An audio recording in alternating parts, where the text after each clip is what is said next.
This episode is about how to use a meter of any kind.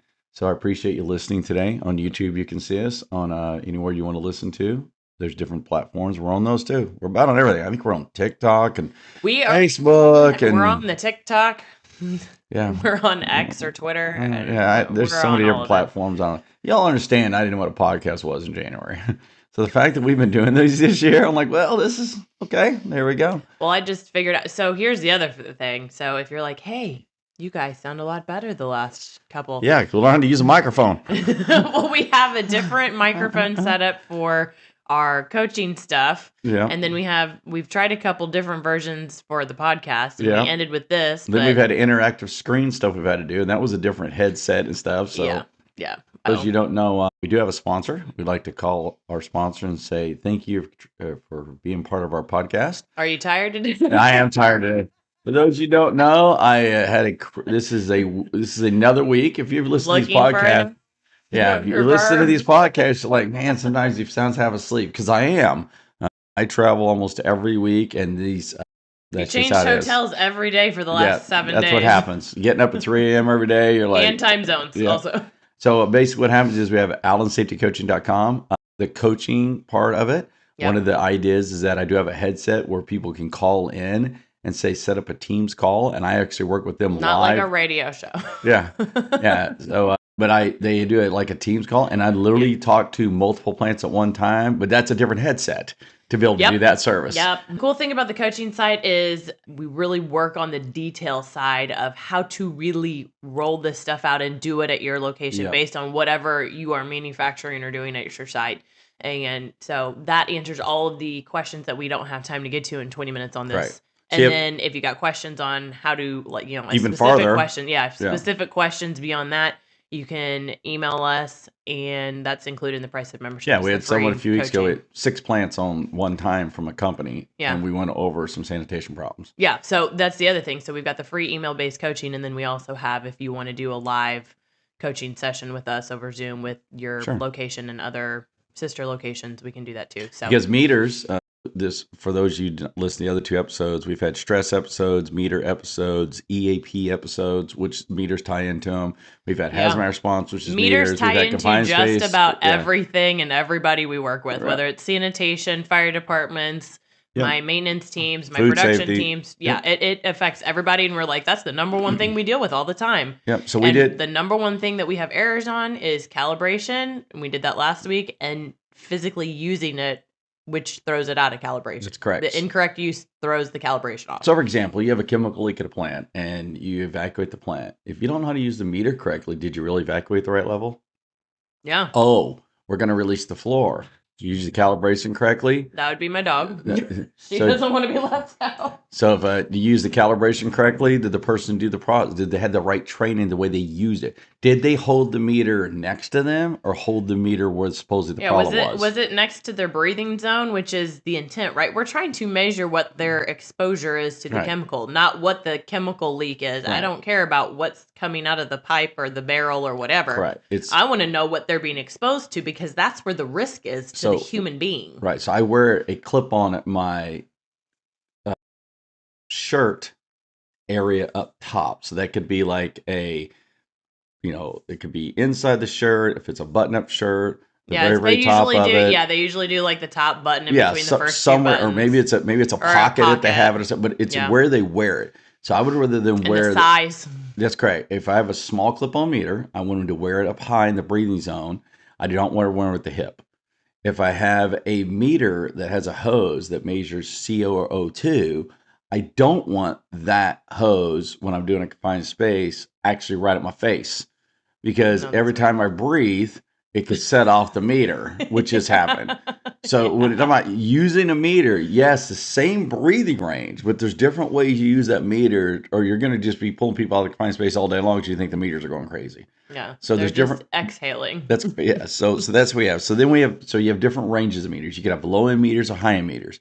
You should not be using a meter for the job task you don't want to do. If you have a high end meter that measures 10,000 parts per million and you're trying to find out if you're at 25, it's not true. Yeah, in my world, a high end meter is for level 3 Yeah, Stage 3, level A hazmat that's response. correct. You can tell I'm tired too. Yeah, if I'm wearing a cartridge mask, or if I'm seeing if I need to release a That's not a 4 knot at high-end 25, meter. that's not a high end I meter. don't need a meter that measures 10,000 or flips over and measures percentage Right. in the room for, LEL for that specific chemical, because I only need it to measure Yep. 300 parts per million for ammonia or whatever I'm doing, chlorine. If I had Whatever. the meter and the meter reads minus 20 on a multi-gas, I would think I had a bad sensor. If it Yeah. reads minus 20 on I some would of the think someone dropped it, honestly. yeah, if it reads minus 20 on some of the ammonia meters, they say that that's normal because it's a For the range high-end meter, it's range. So I have actually had conversations with the reps. That's why I can say this, and I've had Right. email conversations with them, and they have said, and I've got emails where they say it cannot measure a high-end meter with the technology of the sensor can't measure accurately at low end. That's why you get those negative correct. readings of -5 parts per million. That's just what it is for the type of sensor. So once you get into 10,000, does it really matter if you've got 10,003 or 9,099? No, not really. It's bad. That's all we Right. need to So know. the other thing It's about the bad. meter is the meter use is understanding that some meters are not measuring the actual chemical. They're Yep. measuring VOCs or VOCs. different things. So when Yep. someone says, "Well, I have a meter that measures chemical 1," go That's back what and the high-end validate if it meters is. do. Yeah. If I don't know if it's VOC or it's actually chemical. Yep. So now I go back So to because they will also go off if you have like paint thinner that you're absolutely. using, You could have or natural paint. gas. Maybe I'm going around and I'm painting all of my ammonia pipes, or I'm painting the cement thing so that you don't run into the building, and Right. I'm making it look nice because we got corporate coming. You've got your meter out there, it'll set it off, or Correct. it'll start picking up. I've had natural stuff. gas in the plants that is set off ammonia meters, the Yeah. wall sensors. Yeah. I've had, where people will get a CO meter, CO sensor. Carbon monoxide, and they not want to use dioxide. it for CO2. No. And it's not 1-to-1. No, I mean it's not that it won't pick stuff up, but It's not true. It's not the same. There's a Right. reason why So they you have want to different use sensors the for that. meter for that type of chemical if you can. Yep.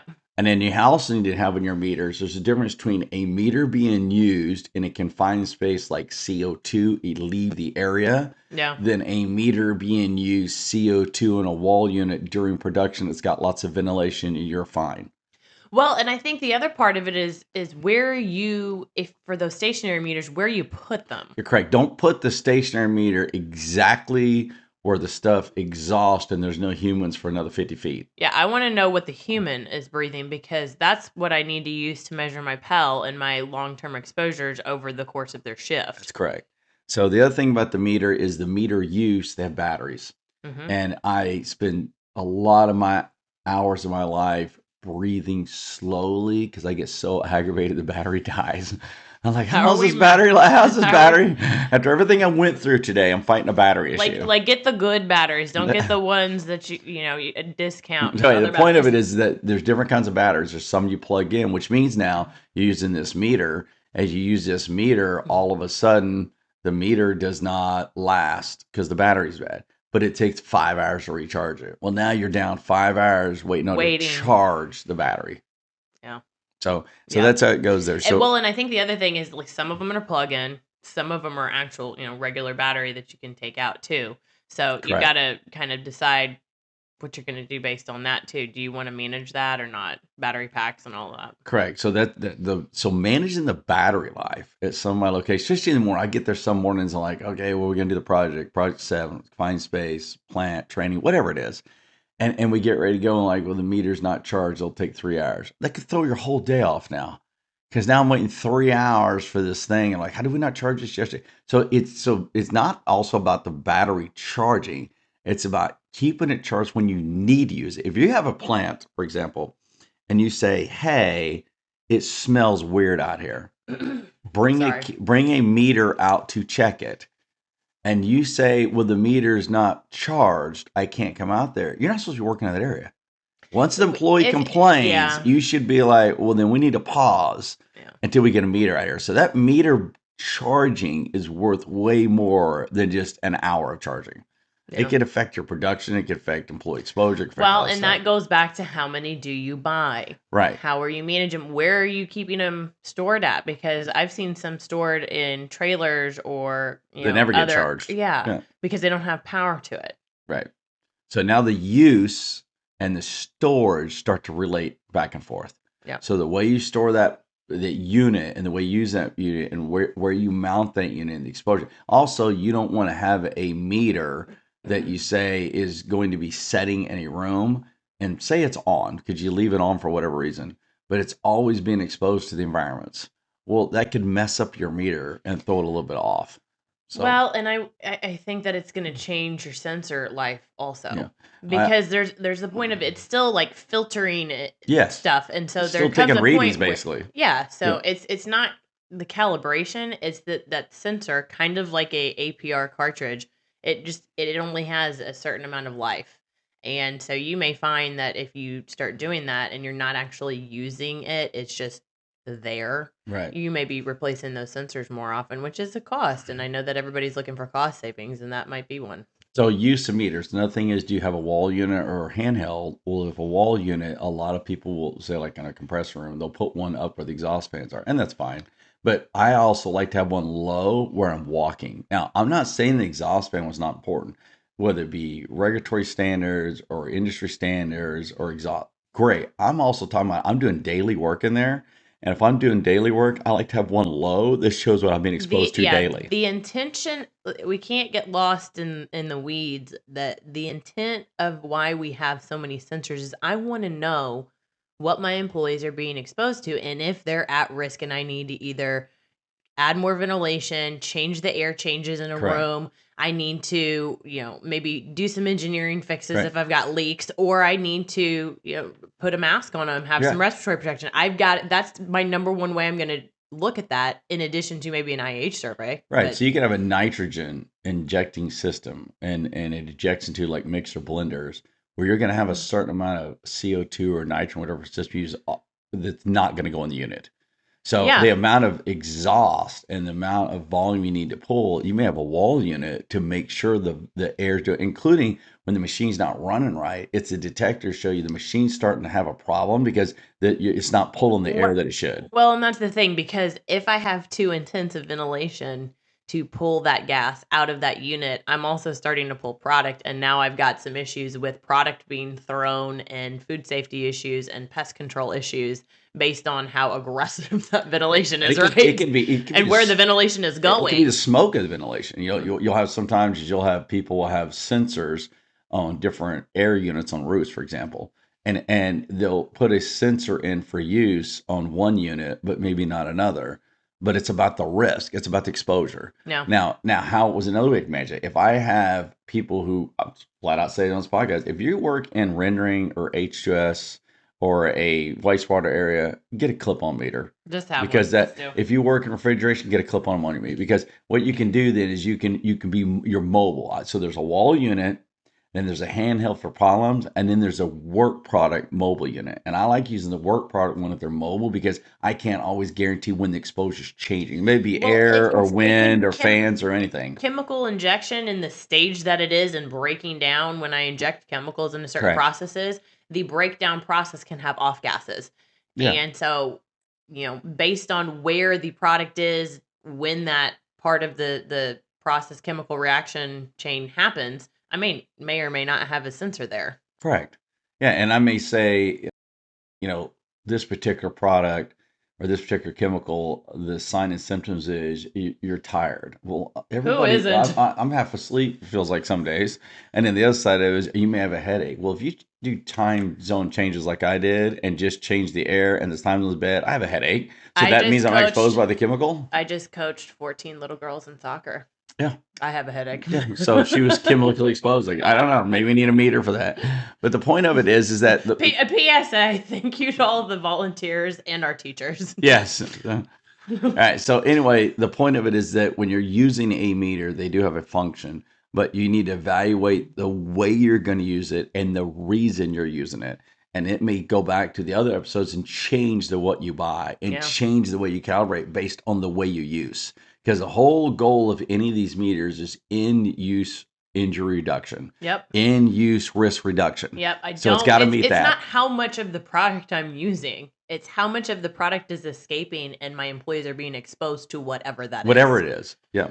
So I'm always into, so every time I have any kind of event, we use a meter. Yep. And even though, so for example, a few years ago, I had H2S and people said to me, well, there's 3 different holes in the parking lot. Basically, we had like a drain pipe system in the parking lot, wastewater goes to or runoff goes to, whatever. Everybody has different holes in their parking lots Yeah, or different grass trench lines. And systems. you pull Yeah. up to plant, like, what are all these different holes around? Well, anything that even looks close to a confined space, no matter how deep it is, I always take a meter reading.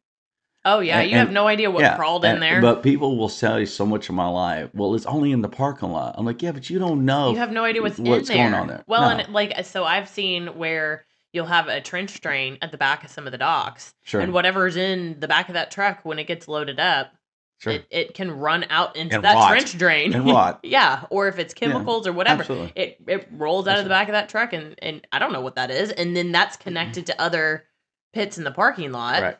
So now I go into a room, and the room has multiple things in it. What a part of what I have to do with my use of a meter is I should be looking at on the front end what chemicals or items are in that room. 2 parts. 1, what's the mixture going to be? 2, could the volume be bad for the meter I'm going to be using? And 3, if they had a fire, is it going to change? So there's also the part where you have a fire and it's released from the fire department, and then you're managing it for the next 2 days. So you may be looking at different meter use that you're needing to release that area. Because we've had that. We've had fires, and we go in and then we say, okay, we have ammonia meter, that's fine. But what about all these other rooms full of chemicals or full of randoms? How do we release those areas? Well, like from the fire side, when something burns, the chemical it changes. It changes the properties of that, and it gives off different gases, and now it's got different hazards. I mean, that's why they wear air packs. Right. So we had an event years ago where we had a fire and we had some confined spaces in that room. And when we went back in afterwards, our biggest thing was, yes, we looked at all the same hazards for the confined space, but we also structural and yes, all that. But we also said we're going to take more readings than we ever have because we don't know if everything is okay after the fire. Yeah. So and do we even need to look at something like adding ventilation to it? Does it make it better or worse? Do we want to put a mask on them or not? Is that better or worse? Should we? Should we not? Now you could also have off gas from product decomposing. Mm-hmm. We work in food industry, so what'll happen in food industry is that something will break, and normally you would never use a meter for that area because it was always fine. The wall unit says it's fine, the handheld says it's fine forever. You never had a problem. But if that machinery breaks and product sits there too long or gets mixed too long or gets in the wrong state or thrown outside or something weird happens, like a truck overturns, whatever. Or we've got the weather changes, the environment changes, whatever. If something changes in that room, that can also affect the temperatures and environments in there. Or maybe I have a continuous run and I don't have time to do a wash down or something. Sure. So that meter, using that meter, I'm not just deciding what meter we use, but I need to look at those conditions. So there's a lot of times I use a meter when I'm on a property. Like last week, I was at a plant just walking around. Let's just see where we're at. I just took the meter with me with multi-gas. Yeah. And people said, what did you want this for? Because we went to the boiler room. And you know what? I want to see if there's any CO. And they're like, well, why would you check that for the boiler room? Because I know through history, I walked into boiler rooms and there's been CO. Off. Yeah. So, but there's nothing they're doing right or wrong that day. I just want to know. I just take it with me. So it tells me part of the story. Right. So what I do is if I'm doing a plant tour, one of the things I will do is anywhere I possibly think there could be exposure, I do that at every plant. I may say, bring ammonia meter out. Let's check levels today. Let's take it as we go for our plant tour outside. Let's take it when we go to wastewater and validate also that the meter I'm using is matching the stuff they are saying. Yeah. So I may have had hygiene surveys, but correct. Sometimes when I have product changes or chemical changes or stuff sits too long or, whatever, I have a change and I don't necessarily capture that I need to redo an IH survey because I'm not thinking that was affected. Correct. Sometimes it can be though. So what I do, quality of water can affect stuff. Right, so what I'll do is if I go to wastewater and they're wearing an H2S meter, I will still take a multi-gas and validate theirs is right. Well, yeah. Do I have to? No. Is there anything saying it? No. I'm just checking. That's typically not on any kind of plant safety tour, plant inspection, audit. I mean, I generally don't see that on anything that's ever checked. It's like, well, we did an IH survey and we have meters on them. But how do you know? Right. So for me, during the year, because things change, and we live in emergency status a lot of times. Chaos. We only have we live in chaos. We only have two jobs. We have the problem or we have ahead of the problem. But a lot of times we learned our tricks ahead of the problem because of the problem. Yeah. So what we do is we take that knowledge and we try to push it on the front end. Like we have a class I did this week called emergency management. All it is managers knowing how to manage stuff on the front end. Well, every example I gave was an event I worked. Well, one of the things we did was talk about meters. We talked about how often do you walk through an area and just take a random sample to make sure everything's running right. And most people say never. Yeah, because they did the IH survey. Yeah. So in my world, I take it because maybe your propane forklifts are not running right, or maybe your ventilation was different the day you did the IH survey than it normally is. Here's the number one thing that I know. Everything the last couple of years has been a little off. Right. Like, so whether it's the service that our locations are getting, or whether it's the process that happens, or the timelines, or the equipment itself, everything's a hint off. So I don't think it hurts to double check stuff. I don't either. So for everybody who's going to meet me for the next few months, you just need to know and be like, go grab a meter, because I've been doing that a lot. Because it's interesting when we're spot checking systems, how many one-offs we're finding.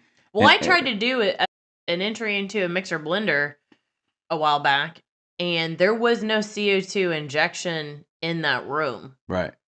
But I grabbed 2 different CO2 meters, and they both alarmed. They were over. Right. So I had to go do an entry for training in something else. Yeah, you can't say, well, we're just going to go. So I don't believe there is. Sorry. two meters are wrong. Shouldn't be there. Shouldn't be there. So that's what I'm going to close out with this. A meter is what you believe first.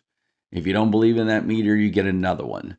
And if you still think something's off and you have a third one available, get a third one. But the thing is, using the meter is more than just walking out and using it. Make sure you have a training on it. Make sure you know how to wear it. Make sure you know how to carry it. And validate it, have training on how to tell if it's been properly calibrated or not. Right. Also. And you got to know that. And then when you use that meter, use it as in multiple things. It's not just for one thing. It tells you a picture. Story and a picture of a room or a concept or an idea. Yep. And use that as part of your story. Don't rely on your senses. Yep. Always use a meter if you have a question. Oh, absolutely no. I can tell you, if you have allergies like I do, it's ragweed season. There are no senses. There's no sense of smell. So, yeah, meters first. Yep, meters first. All right. We're going to close out with this. Anything else, Jen? No. Have a beautiful week, everybody. Thank you for listening to Safe, Efficient, Profitable, a worker safety podcast. If you're looking for more in-depth discussions or step-by-step solutions on all of the different safety and regulatory topics, please visit us at www.allensafetycoaching.com for web-based virtual coaching and training, or at www.allen-safety.com to book our team for on-site services, training sessions, to order merchandise, to learn more about our team and what services we provide in the field, or just simply to request a topic for us to cover on our next podcast. If you found today's podcast helpful and would like to support our podcast further, please help us by subscribing, liking, and sharing this podcast with anyone that could benefit from the information we cover here, as that helps us to continue to put out this free content. Thank you so much for your support.